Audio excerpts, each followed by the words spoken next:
নমস্কার বন্ধুরা, সায়নদীপাস কিচেনে সবাইকে স্বাগত। আজকে আরও এক নতুন ভিডিও নিয়ে চলে আসলাম আপনাদের কাছে। আজকের recipe dhaba style chicken curry. আমি কিভাবে বানাই আপনাদের সঙ্গে আমি শেয়ার করছি। আসুন শুরু করা যাক তাহলে। প্রথমেই আমি একটা ভাজা মশলা বানাবো। তার জন্য আমি কড়াইতে দিয়ে দিচ্ছি 1 চামচ গোটা ধনে, 1 চামচ গোটা জিরে, আর দিয়ে দেবো 2 শুকনো লঙ্কা। এই সব মশলাগুলোকে হালকা লাল করে ভেজে নিতে হবে। দেখতেই পাচ্ছেন আমার ভালোভাবে ভাজা হয়ে গেছে। এরপর এর মধ্যে আমি দিয়ে দেবো 1 চামচ কাসুরি মেথি পাতা। কাসুরি মেথি পাতা দিলে কিন্তু এই চিকেন কারির টেস্ট আরও সুন্দর আসে। মেথি পাতাটা দিয়ে কিন্তু খুব বেশি ভাজার দরকার নেই। এরপর এই মশলাটা আমি নামিয়ে ঠান্ডা করে নেব। অন্যদিকে কড়াইয়ের মধ্যে দিয়ে দিলাম 4 চামচ সর্ষের তেল। তেলটা ভালোভাবে গরম হয়ে গেছে। ওর মধ্যে দিয়ে দিলাম গোটা গরম মশলা, একটা তেজপাতা, একটা শুকনো লঙ্কা, আর দিয়ে দিলাম 1/2 চামচ গোটা জিরে। ভালোভাবে সব কিছু একটুখানি ভেজে নিতে হবে। ফোড়নটার থেকে যতক্ষণ না ভালো গন্ধ বেরোচ্ছে আমি ভেজে নিয়েছি। এরপর আমি দিয়ে দিলাম 2 মিডিয়াম সাইজের পেঁয়াজ কুচি। পেঁয়াজটা দিয়েও কিন্তু একটু ভালোভাবে ভেজে নিতে হবে যতক্ষণ না পর্যন্ত একটু ব্রাউন কালার আসছে। গ্যাসের ফ্লেমটাকে কিন্তু মিডিয়ামে রেখে পেঁয়াজটাকে লাল করে একটু ভেজে নিতে হবে। এরপর দিয়ে দেবো এর মধ্যে 500 গ্রাম চিকেন। চিকেনটা আমি আগে থেকেই ধুয়ে জল ঝরিয়ে রেখেছিলাম। চিকেনটাকে কিন্তু পেঁয়াজের সঙ্গে ভালোভাবে ভাজতে হবে মিনিট 3-4 ধরে।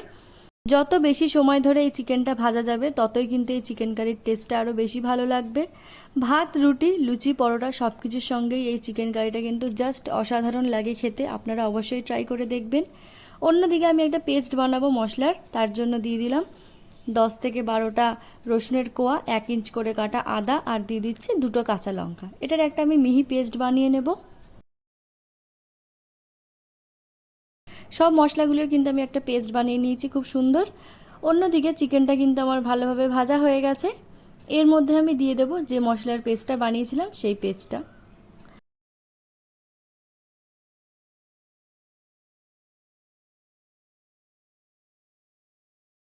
এবার আমি দিয়ে দেবো একটা মিডিয়াম সাইজের টমেটো কুচি, 1 চামচ হলুদ গুঁড়ো, 1/2 চামচ জিরে গুঁড়ো, আর দিয়ে দেবো 1 চামচ ধনে গুঁড়ো। ধনে গুঁড়োর পরিমাণটা একটু বেশি দিতে হবে। আর দিতে হবে 1 চামচ লাল লঙ্কার গুঁড়ো। দিয়ে দিচ্ছি স্বাদ অনুযায়ী লবণ। গ্যাসের ফ্লেমটাকে কিন্তু মিডিয়ামে রেখে 4 থেকে 5 মিনিট ধরে মশলাগুলো খুব ভালোভাবে চিকেনের সঙ্গে কষিয়ে নিতে হবে। যতক্ষণ না পর্যন্ত চিকেনের থেকে তেল ছাড়ছে ততক্ষণ কিন্তু খুব ভালোভাবে কষতে হবে। চিকেনটা কিন্তু আমার ভালোভাবে কষানো হয়ে গেছে। দেখতেই পাচ্ছেন তেল ছেড়ে দিয়েছে আর একটা খুব সুন্দর একটা লাল কালার এসেছে। এরপর আমি এর মধ্যে দিয়ে দেব ভেজে রাখা আলু। আপনারা চাইলে আলুটা নাও দিতে পারেন, আমরা পছন্দ করি তাই আমি আলু ব্যবহার করছি। আলুটার সঙ্গে আবারও চিকেনটাকে কিন্তু ভালোভাবে কষিয়ে নিতে হবে। এই চিকেন কারি রেসিপিটাতে কিন্তু জল না ব্যবহার করে চিকেনের থেকে যে জলটা বেরোয় সেই জল দিয়েই ভালোভাবে কষাতে হবে। তারপরে কষানো হয়ে যাওয়ার পরে সামান্য জল ব্যবহার করতে হবে। আমি এখানে 1 কাপ মতন জল দিচ্ছি। খুব বেশি জল দিলে কিন্তু এটা ভালো লাগবে না খেতে।